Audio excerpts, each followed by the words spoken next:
사무엘상 18장 1절부터 16절까지입니다. 이제 오늘 말씀서부터 31장 이 사무엘상이 끝나는 그 마지막 장까지 사울은 점점 쇠퇴해져 가고 다윗은 점점 부흥하는 그런 모습을 보여주는 그런 내용들이 나옵니다. 이제 그 중에 오늘 말씀은 요나단과 사울과 다윗 이 세 사람 각자의 모습을 보여주고 있죠. 이 세 사람이기는 한데 다윗을 가운데다 놓고 요나단이 다윗을 사랑하는 모습과 사울과 이 사울의 갈등 이 두 가지를 대조하고 있는 그런 모습이다라고 말할 수 있습니다. 이제 이런 성경 말씀을 보면서 우리는 나는 어떤 사람인가? 나는 다윗 같은 사람인가? 사울 같은 사람인가? 요나단 같은 사람인가? 하는 것도 이 말씀 속에서 비춰볼 수 있겠죠. 먼저 1절서부터 5절은 요나단이 다윗을 자기 생명같이 사랑했다. 이게 핵심이죠. 이 1절에도 그 말이 나오고 3절에도 그 말씀이 나와요. 근데 이 다윗을 자기 생명처럼 사랑했다 하는데 이때 요나단은 다윗보다 훨씬 나이가 많았습니다. 근데 이제 이 말씀을 쭉 18장서부터 읽어보다 보면 다윗이 이때 나이가 몇 살이었을까? 그 정확하게 그런 뭐 어떤 표현이 없어요. 다윗이 기름 부음 받을 때는 소년이었던 것이 분명한데 또 그 후에 뭐 사울이 힘들 때마다 수금을 타는 그런 과정이 있었고 그게 어느 정도 시간이 흘렀는지는 알 수가 없죠. 그리고 골리앗을 또 죽였을 때 그때는 몇 살이었을까? 또 지금 이 사울과의 갈등 이때는 또 몇 살이었을까? 이런 생각을 해보는데 뭐 딱히 몇 살이었다 이렇게 말하기는 어려워요. 근데 다윗을 사울이 군대 장관으로 삼았다. 또 천부장으로 삼았다. 이 천부장이라는 것이 천명의 장이니까 요즘으로 말하면 뭐 대대장이나 연대장 같은 그런 직급인데 요즘은 군대 숫자가 많습니다. 우리나라가 뭐 50몇만, 옛날에 제가 있을 때는 60만이라고 하는데 요즘은 줄어서 53만인가 그렇다고 그러더라고요. 근데 53만이라 해도 엄청난 군대예요. 그렇게 많은 숫자의 군대를 가진 나라가 그렇게 많지 않습니다. 지금 우크라이나하고 러시아하고 싸우는데도 예비군들이 투입돼서 그러지 애초에는 뭐 10몇만 뭐 그랬잖아요. 20만, 10몇만. 그 무슨 말이냐면 고대까지 갈 것도 없이 뭐 지금부터 한 100년 전까지만 해도 1000명의 장 그러면은 거의 장군급이에요. 그 역사, 전쟁 역사나 이런 데 보면은 뭐 어느 나라를 점령, 뭐 이런 이야기 꼭 해야 되나? 필요 없는 이야기 제가 지금 하고 있네요. 뭐 대령이 뭐 어쨌다 이런 말이 참 많이 나와요. 지금 우리나라에서 대령은 별것도 아니잖아요. 장군도 아니고. 그런데 대령 정도 하면은 굉장한 그 계급이었던 것 같아요. 불과 뭐 몇십 년 전까지만 해도. 근데 이제 천부장을 삼았다 하는 걸 보니까 이게 다윗이 어린 애기는 아닌 거예요. 이제 나이가 어느 정도 있는 거죠. 그렇다 해서 뭐 30살 뭐 이런 건 아니고 뭐 17살 이런 건 아니다는 거죠. 그보다는 훨씬 조금 더 나이를 먹은 그래서 이제 다윗을 생명처럼 사랑했다. 그래서 뭐를 했느냐 하면은 다윗에게 자기가 입던 갑옷, 군복, 칼, 활, 띠 이런 걸 다 주어서 입게 했다 하는 거예요. 그러니까 요나단이 이제 자기가 입은 갑옷을 주었다는 것은 이 갑옷이 장군 같은 그런 것이잖아요. 근데 다윗을 그렇게 생각을 했다는 거죠. 그래서 이제 어떤 사람들은 다윗을 생명같이 사랑했다를 가지고 이상한 말도 합니다. 뭐 요나단과 다윗이 동성애를 했다 이렇게 말하는 이상한 머리가 돈 신학자도 있고 뭐 그렇습니다. 그런 것들은 쓰레기기는 한데 혹시라도 그런 말이나 글을 읽는 듣거나 하는 경우가 있을까 봐 미리 말씀드리는 거예요. 예방주사인 거죠. 이 설교는 예방주사 효과도 있습니다. 자, 어쨌든 간에 그런 이상한 쓰레기 같은 사람들도 있기는 있으나 여기서 말하는 것은 뭐 나이를 초월한 우정 같은 거죠. 그것도 신앙 안에서 그래서 언약을 맺었다 그래요. 근데 이 언약을 맺었다라고 하는 무슨 언약을 맺었다라는 것일까? 그러니까 이게 이제 요나단과 자기의 관계를 정립을 한 것이죠. 요나단은 왕자고 다윗은 부하인데 그런 관계보다는 좀 더 깊은 어떤 우정 같은 것을 약속을 한 거죠. 그리고 5절을 보면은 다윗은 사울이 보내는 곳마다 가서 지혜롭게 행하매, 이제 그 결과적인 이야기입니다. 사울이 그를 군대 장으로 삼았더니, 군대의 장이니까 장군인 거죠. 온 백성이 합당히 여기고 사울의 신하도 합당히. 여기까지만 해도 사울하고 다윗은 아무 문제가 없었어요. 그죠? 정상적인 관계죠.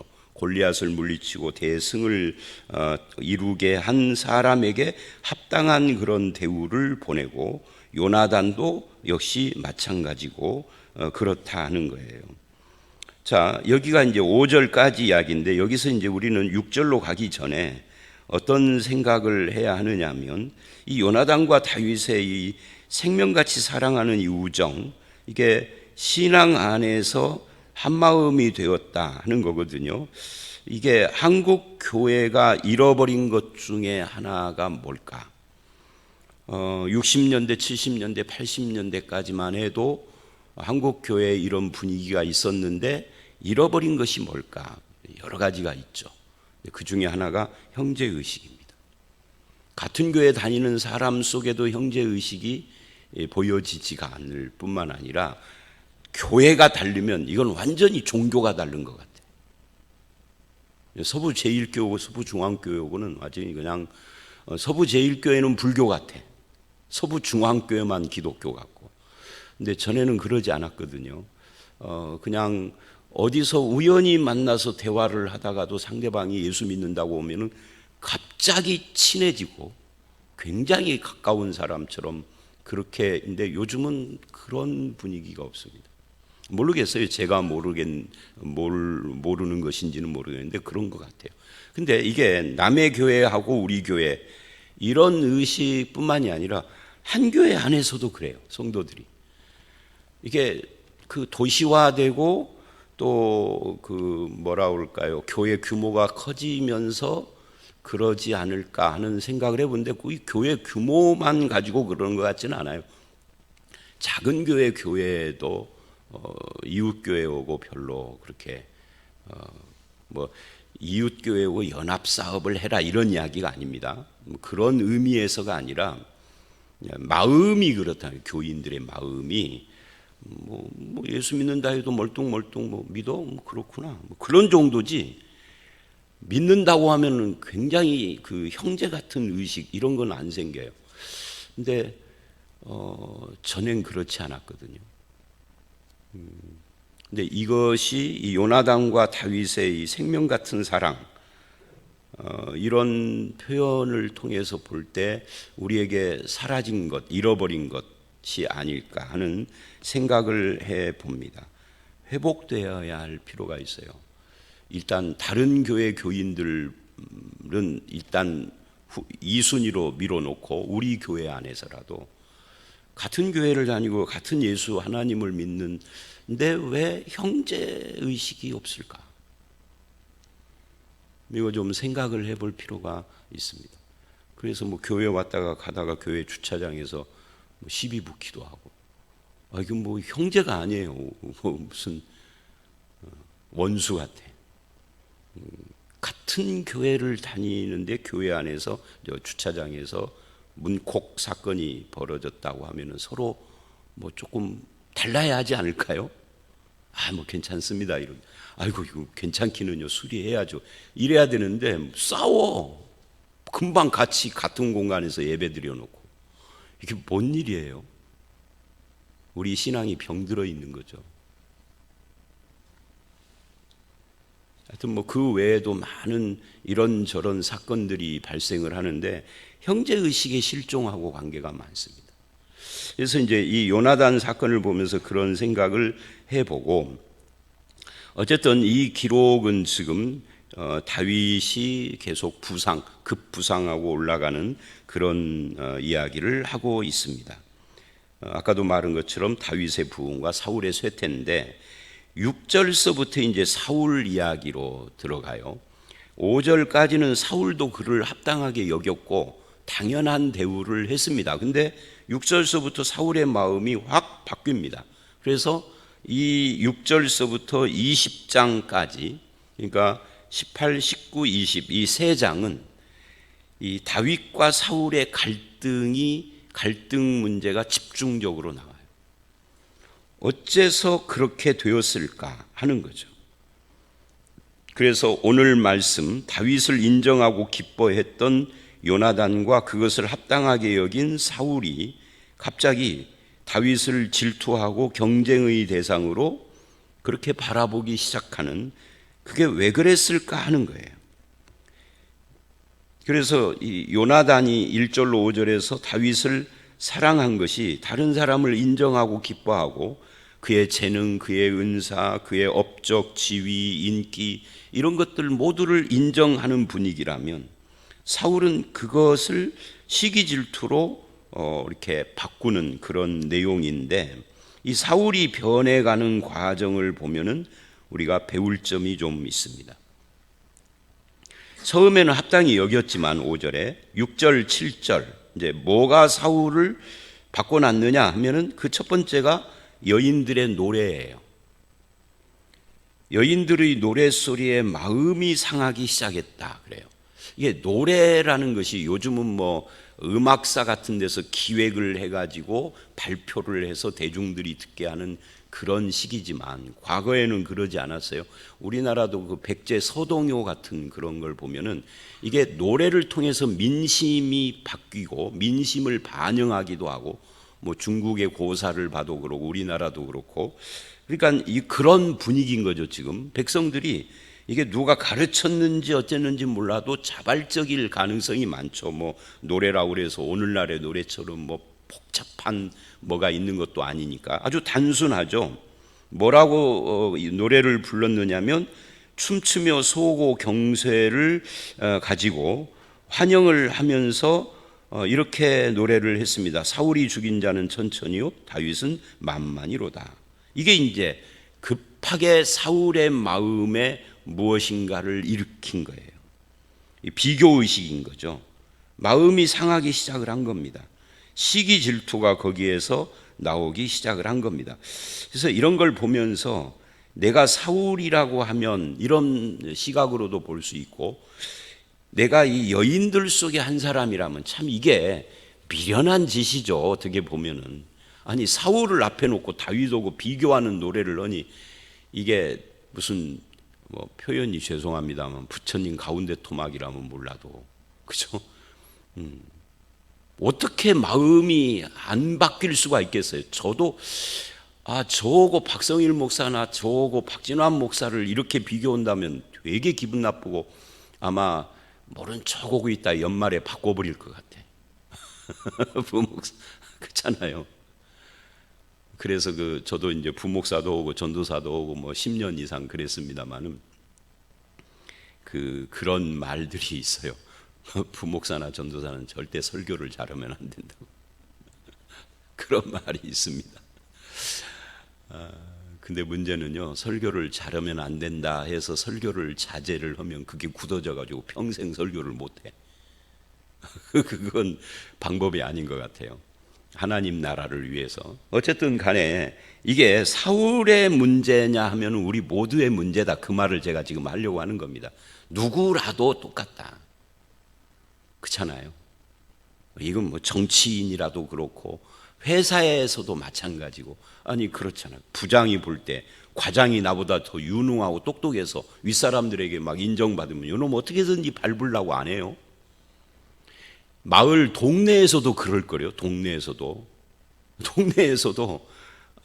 이게 좀 별것도 아닌 놈이 마을 사람들에게 인정받고 그러면은 은근히 뒤에서 안 까요? 깔 것 같아.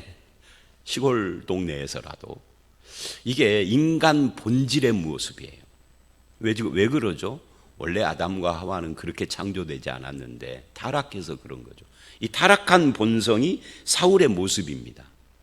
근데 그것을 뛰어넘고 그것이 바뀌어져서 새 사람 되어지는 것이 신앙인 거죠.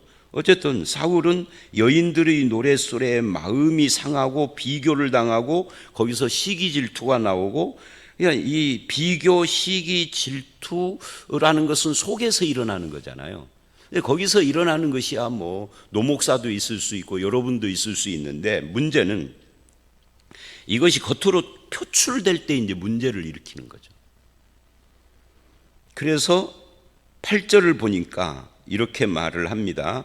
이제 발전하는 거예요. 속에 있는 시기, 질투, 비교, 의식이 발전을 해요.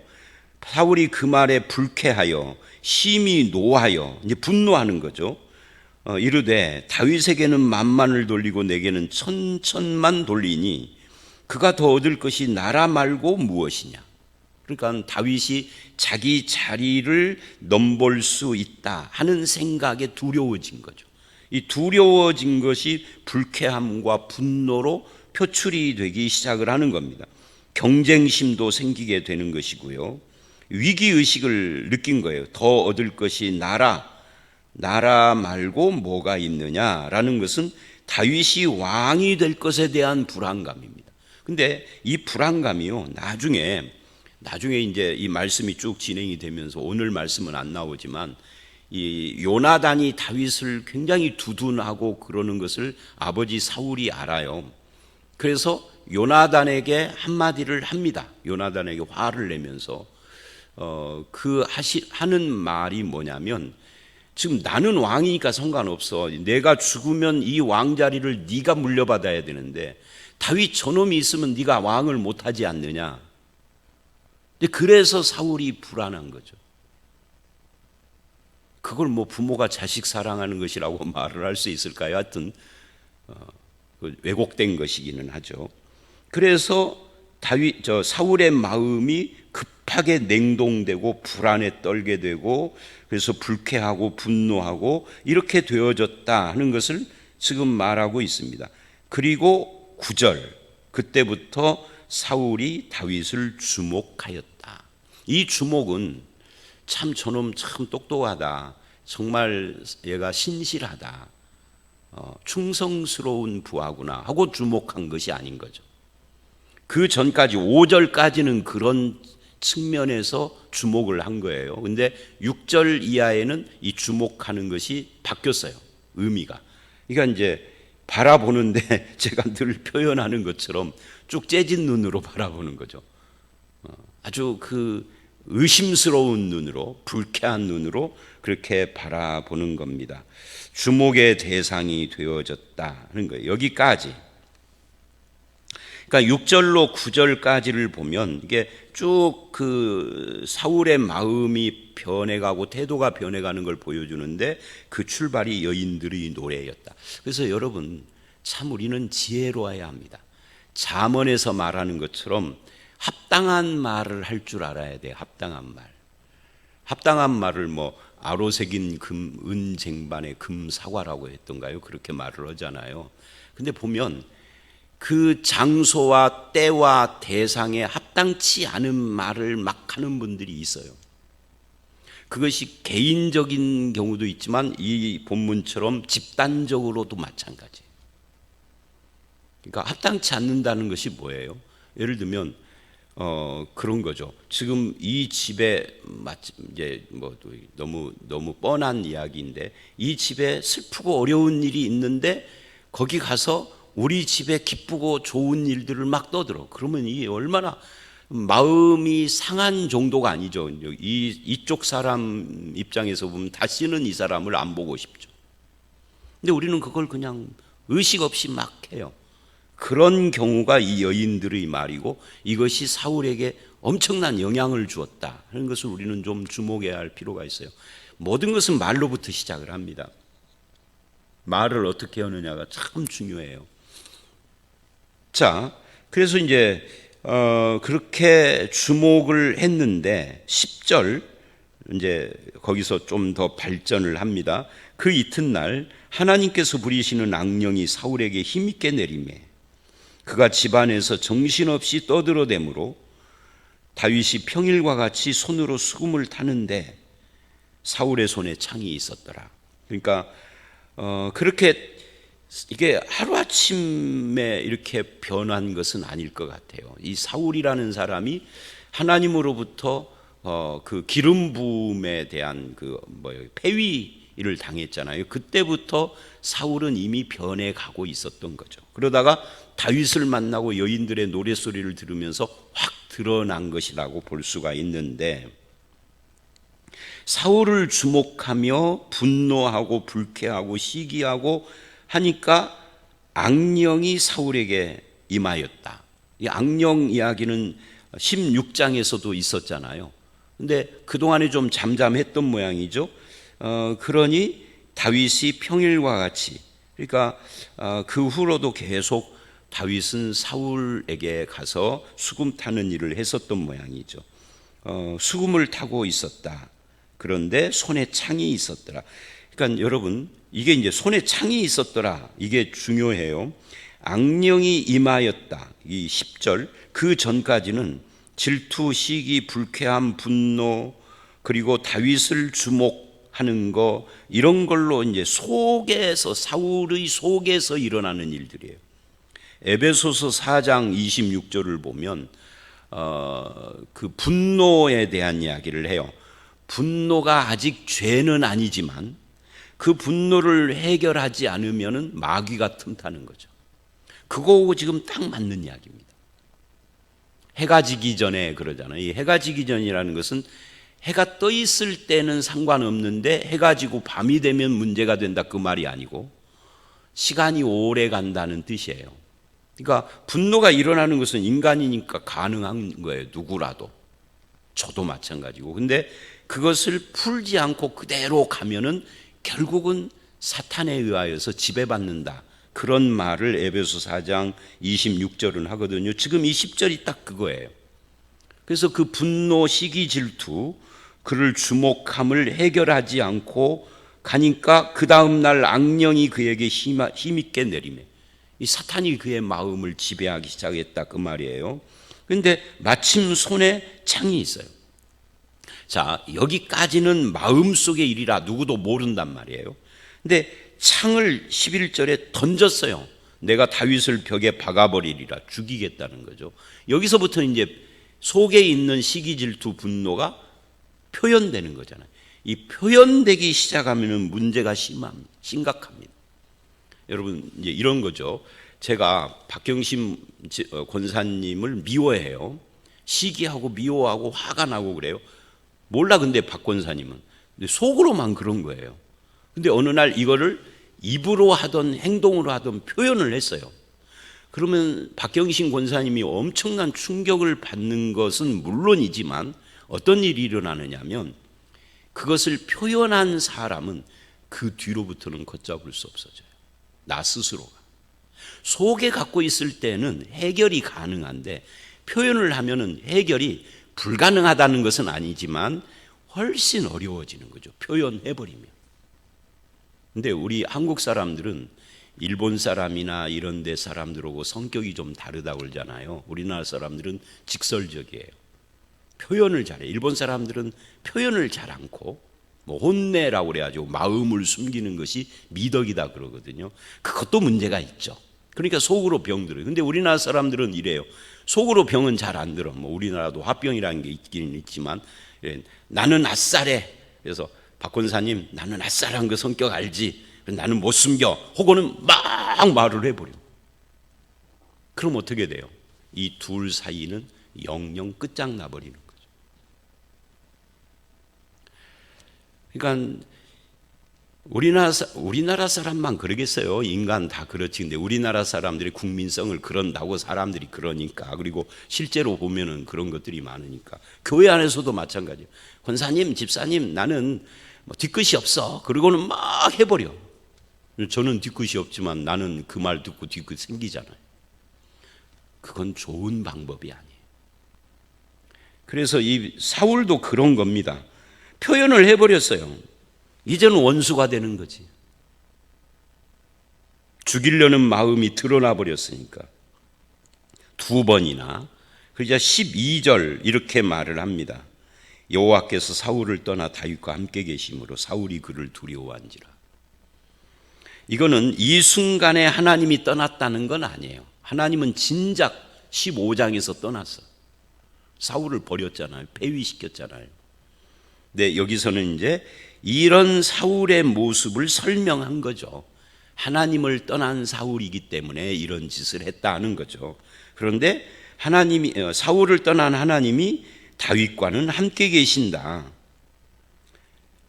그래서 이 악령이 내리고 여호와께서 사울을 떠나고 그 사이에 정신없이 떠들어대는 그 10절의 모습과 그 분노를 폭발시킨 11절의 모습과, 이게 살인 미수잖아요 지금. 이런 모든 것들이 악령이 틈타는 어떤 통로가 되었다 하는 것을 말해주고 있습니다. 여러분, 우리가 누군가를 미워하고 불쾌하고 화가 나고 그래서 막 집에서 혼자 막 떠들어대고 막 뭘 던지고 어쩔 줄 모르는 이런 것, 남에게 보여지지 않을 때까지는 해결하면 되는 문제인데, 이거를 드러내버리면 해결이 이제 어려워지는 것이, 내 마음도 해결해야 되고 상대방도 해결해야 되고 관계를 이제 두 배로 어려워지잖아요. 하나님 앞에서 우리의 마음에 있는 문제를 해결을 하셔야 됩니다. 해결의 방법은 뭐죠? 회개하는 거죠. 복잡한 무슨 내적 치유의 과정을 거쳐야 된다라고 성경은 말하지 않아요. 그냥 하나님 앞에 회개하면 되는 거예요. 근데 회개하지 않죠. 그래서 13절 이하에 뭐를 했어요? 이렇게 했습니다. 그러므로 사울이 그를 자기 곁에서 떠나게 하고 천부장으로 삼으매. 왜 천부장으로 삼았을까요? 백성들의 눈치가 보이잖아요. 그러니까 한직으로 보낸 거죠. 그러니까 나에게서 멀리. 근데 사람이 뭐예요? 멀리 보냈다가 나중에 이제 다른 말씀에 보면은 멀리 두니까 불안해요. 그러니까 다시 또 곁에 두고 감시를 해. 그러니까 이게 죄인의 마음입니다. 불안한 죄인의 마음. 그래서 14절, 다윗이 그 모든 일을 지혜롭게 행하니라. 어떻게 지혜롭게 행했는지에 대한 말은 안 해요. 근데 그 모든 일이 뭐냐면 천부장으로 삼아서 백성들 앞에 출입하는, 백성들을 다스리고 또 이렇게 하는 그런 것들을 지혜롭게 행했다는 거죠. 왜? 여호와께서 그와 함께 계시니. 그러니까 여호와께서 함께 계신다는 말을 12절, 14절이 두 번이나 반복해요. 이게 핵심인 거죠.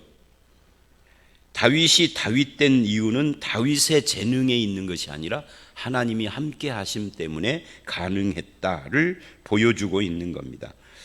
그리고 사울은 15절, 다윗이 크게 지혜롭게 행함을 보고, 그러니까 자기가 보내서 하라고 하는 그 사명을 잘 감당한 거예요. 지혜롭게 행했다는 거예요. 그러면 박수 쳐줘야 되잖아요. 아, 잘했다.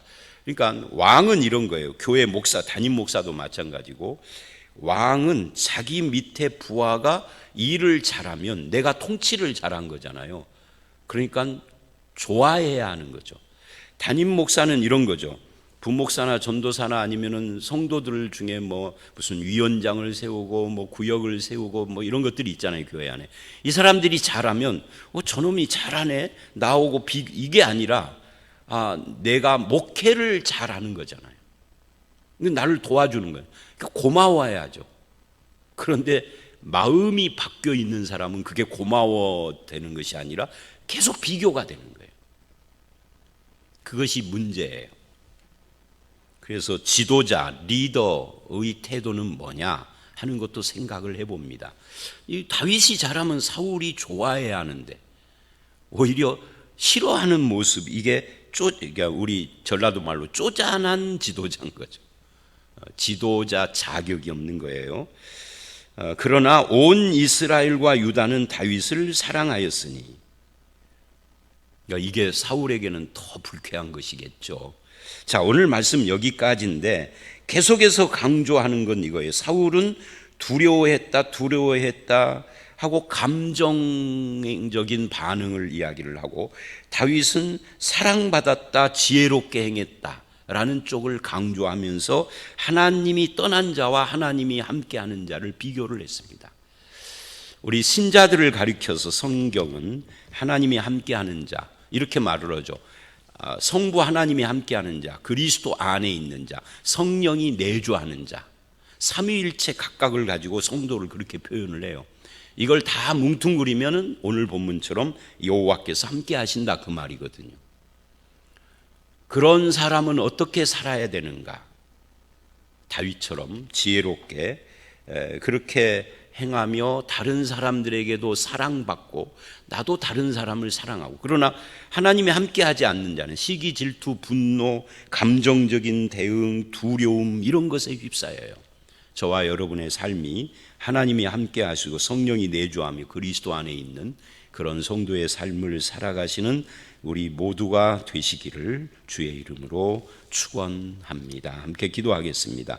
하나님, 요나단과 다윗과 사울의 모습을 보면서 하나님이 함께하는 자와 하나님이 떠난 자는 어떤 모습을 보이는가를 살펴봤습니다. 우리가 그리스도 안에 있으며 성령이 내주하는 하나님의 백성으로서 다윗처럼 하나님과 함께하며 사람들에게도 사랑받고 지혜롭게 행하며 주님의 은혜 가운데 살아가는 그런 삶을 살아갈 수 있도록 우리의 삶을 인도하여 주시옵소서. 내 안에서 혹시 시기, 질투, 분노, 불쾌함이나 어떤 감정적인 그런 모습들이 나를 지배하려고 할 때마다 하나님 앞에서 자기를 돌아보게 하시고 말씀을 의지하며 회개하며 주님과 함께하는 기쁨으로 채워가는 우리 모두가 되게 해 주시옵소서. 예수님 이름으로 기도드려 싸움나이다. 아멘.